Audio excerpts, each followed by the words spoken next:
When you buy inventory for your business, your physical products and your actual vendor bills don't always arrive at the exact same time.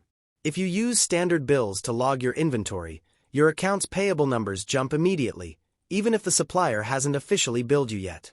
To fix this timing mismatch, QuickBooks introduced a massive feature update, a dedicated inventory receiving method selector. This lets you toggle your workflow from tracking inventory using standard bills to tracking them using item receipts instead. Today, I'm going to show you how to change this preference so you can update stock levels without messing up your liability accounts. Let's change it over. To access this hidden preference, glide all the way up to the top right corner of your screen and click on your master gear icon. Under the first column labeled Your Company, select Account and Settings. Once your main settings dashboard opens, move your mouse down to the left sidebar menu and click on the Sales tab. Scroll down the page until you find the Products and Services section. Glide over to the far right side of that row and click the Edit icon to expand your custom stock choices. With the options expanded, look right for the setting named Inventory Receiving Method.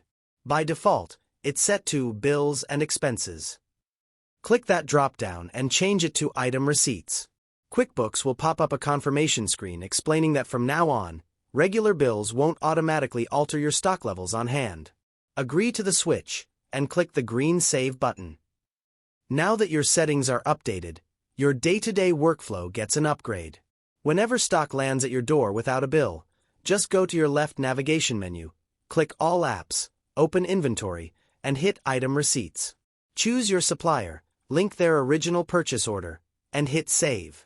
Your exact item quantities on hand instantly shoot up so you can start selling immediately, but your core accounts payable stays perfectly clean until the actual bill lands in your inbox weeks later. If this setup trick helped modernize your warehouse workflow today, drop a like, subscribe, and consider hitting that join button to support the channel.